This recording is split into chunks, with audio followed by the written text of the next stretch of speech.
Greetings! Welcome to the Devlog for hot dogs, horseshoes, and hand grenades. We're going to start off as always with a quick sound check. Make sure your speakers aren't up too high. Wonderful. So what have we got for you this week? Well, we've got even more exciting progress on the rework of Take and Hold. So instead of blabbering about it while standing here, we're going to jump right into a run and talk about what is now functional. Uplink successful. Target system detected. Take it. Wonderful. So we are in. We can hear that we have our friendly AI voice helping us out. We've got equipment spawning working. The default loadout is very familiar to you. If you've been playing the standard mode, we get a melee weapon, a single health power-up, and a case. Let's see what it gave us. Ooh, there we go. USB with a compensator. I've got this temporarily set up to, even when spawn locking is enabled, to spawn multiple magazines for you, both for convenience, but to make sure that when we have a limited ammo mode, there is space in the case for it. Cool, so let's check out our map. Looks like we've got a hold point and a supply point on our radar. Something to be aware of is that when we get into a gunfight here, we're going to draw some attention. So we might want to try to sneak around a bit first. We're going to actually possibly take a stealthy approach. Come up to our supply point here. Check that corner. Okay, it's not this one. It's over here. Oh, they're right around the corner. I'm not going to be close enough. I'm going to do this with bullets instead. Keep this out just in case. Frankenbeans! Ah! Oh, dear.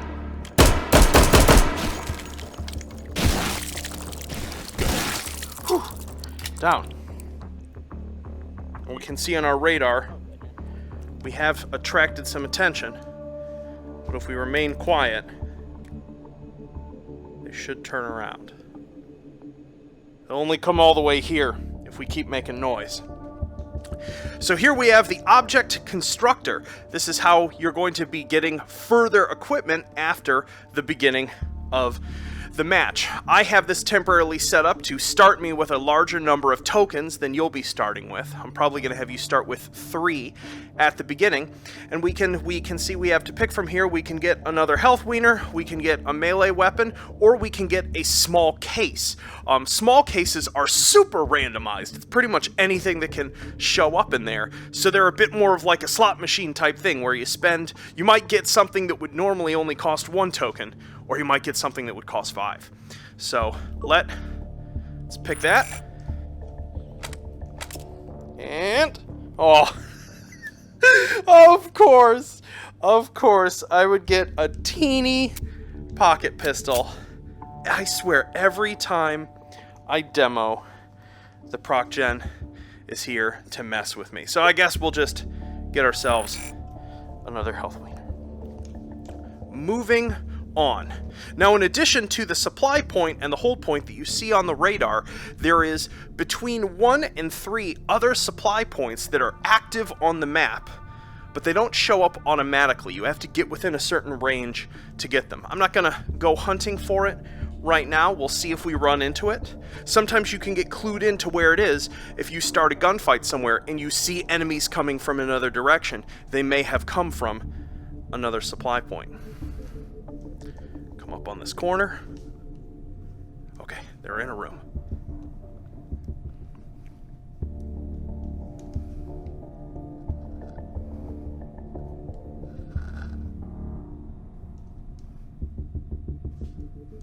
Meat entertainment. Ah! Terrible.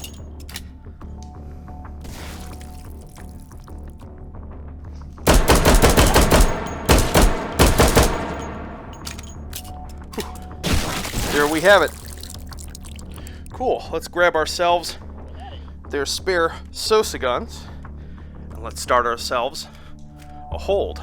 I don't love doing it in a small room like this, but I'll deal with it. Interfacing with system node. Hold this position. Analyzing system. Remember, you've got your radar attached to your left hand that'll eventually be configured. Lets you know where they're coming from.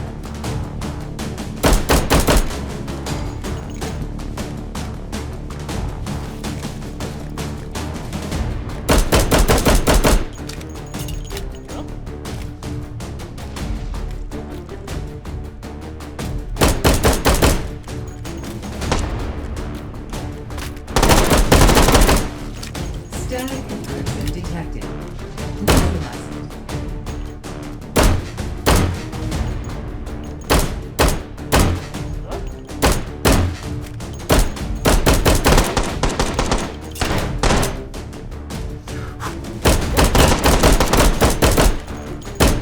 Encryption neutralized. Whoa! One layer of encryption down. Advancing good. to next system lane. Analyzing system.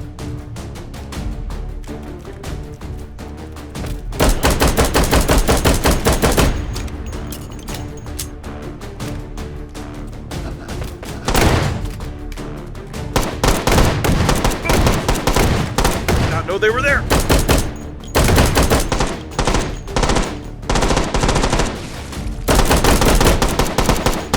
I'm going for it.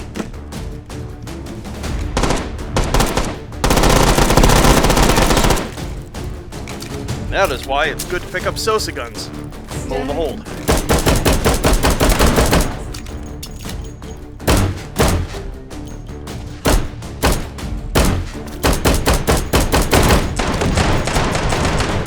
Oh, we got a lot of company. Gotta speak with you.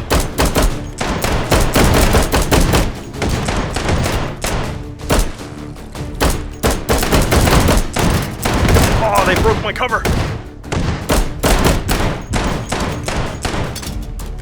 Neutralize encryption or system hack will fail.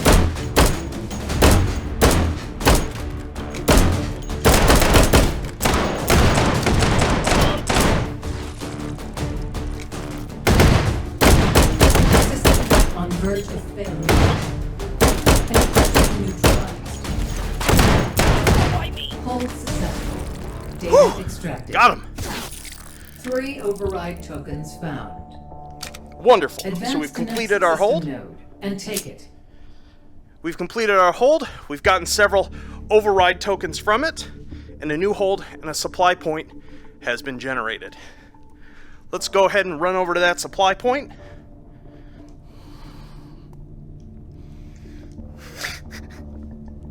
This is great.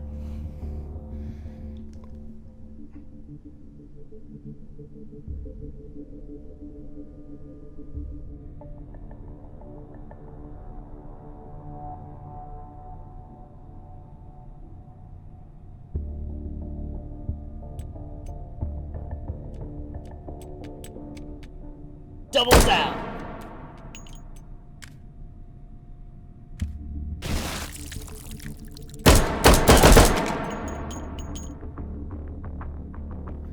Cool. Looks like we didn't attract any extra attention. Far enough away. Let's see what we get to select from. We can do... Break actions are nice and cheap, which is cool. Because even though you've got a small capacity, you can end up getting a really great shell. Like Swag 12s. Wonderful. Let's see, put that up over the shoulder. Beautiful. Now each time, obviously, you go up in hold numbers, the number of SOSIGs guarding points, guarding supply points, turrets, things like that, will all increase. I believe I have this configured for the second level to actually have some turrets. So let's go see if that's actually working.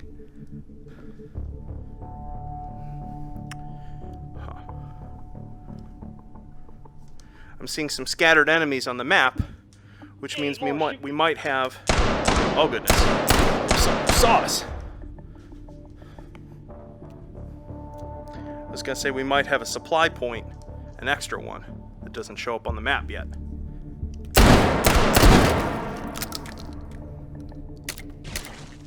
That was probably a bad idea with so many of them there.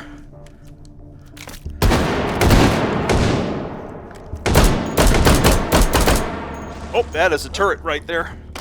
We are backing up. Huh? There's too many of them here. I don't know what that is.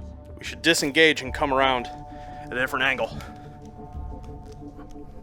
Something you're going to end up having to do early on in a level.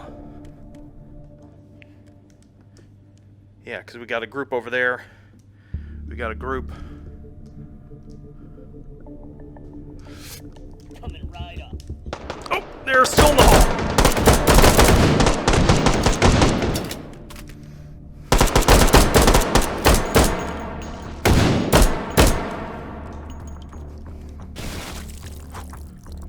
Because they probably came from over here. Probably gonna have to add an extra reticle for that. Yeah.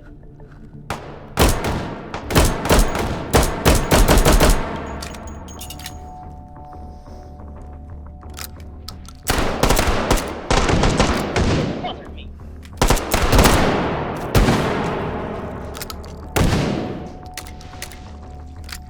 I love these shells. What's really great with the new Sosigs is you end up getting in these fantastic long haul fights and they actually use the cover. Ooh, he ended badly. Let's see if we can sneak in and at least start this next hold point. Though with the current equipment we have, I'm not terribly confident I'm gonna survive it.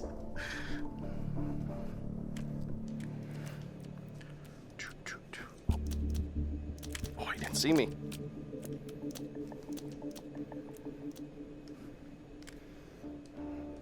You want fight with me? Oh, someone did.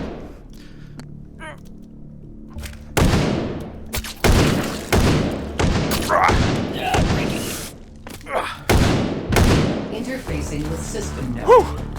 Hold this position. Yes, you can just rush the node still, Analyzing system. if you want. Oh. Got heavier armored ones now.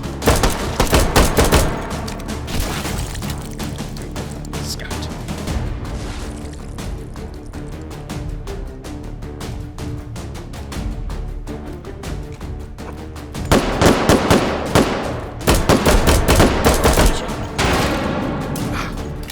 And they've got grenades. Static encryption detected.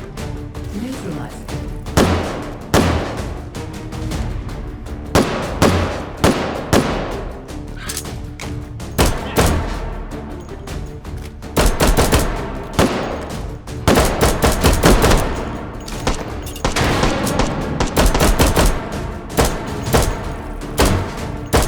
Encryption neutralized. Advancing to system layer. Analyzing system.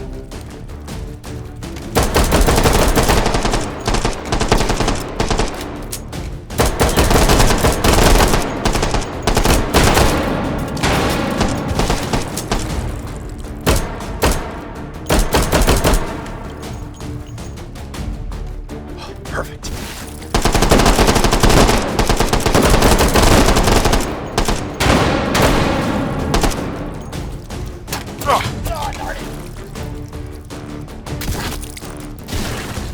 Static encryption. Still going. Neutralized.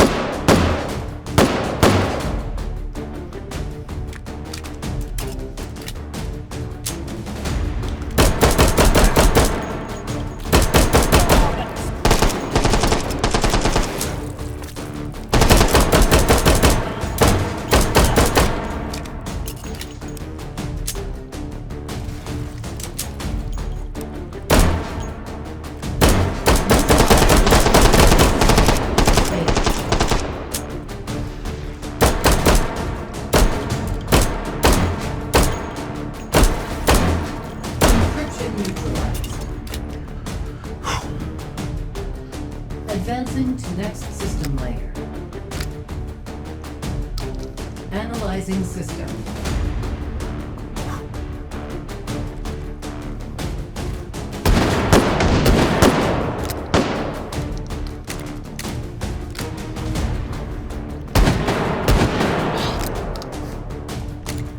Amazing. 2 misses and oblivious Sosig.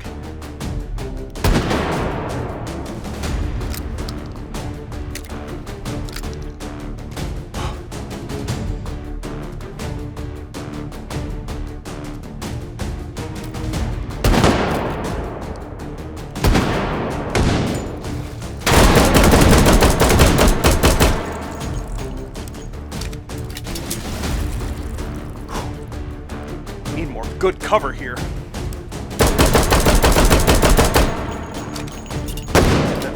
Oh no! Oh!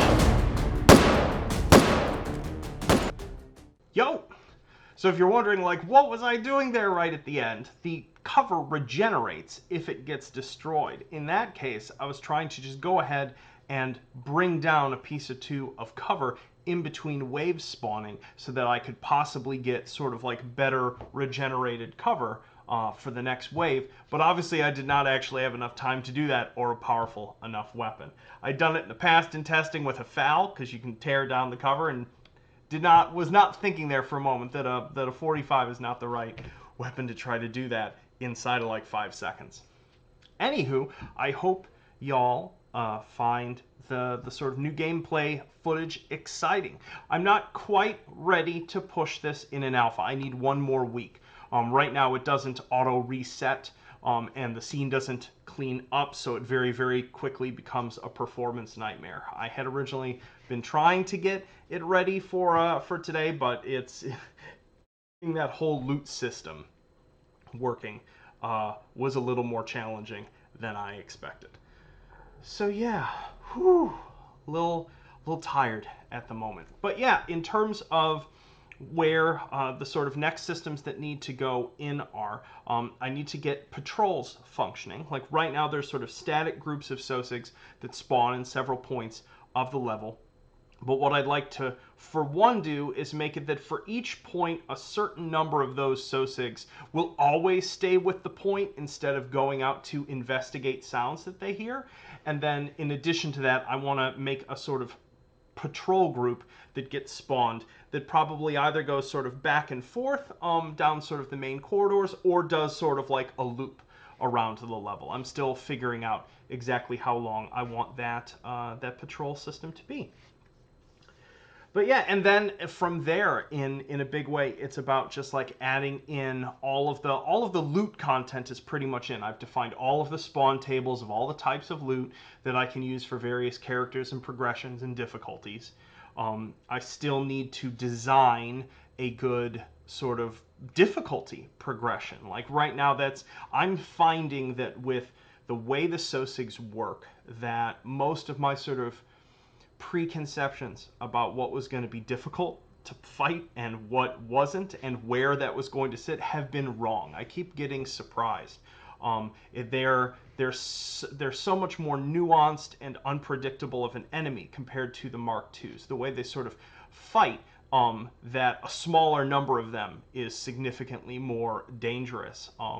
And yeah, and you just end up having to approach the entire scenario a little differently in a way that I find far more satisfying and deep than what is basically fighting, bobblehead clowns. So, but what it means is that when I push an alpha next week, it will not be a finalized difficulty. I'm going to need to actually get feedback from a whole bunch of you in terms of how it feels. If the holds are too long, if the difficulty progression is too steep, if certain things are too randomized.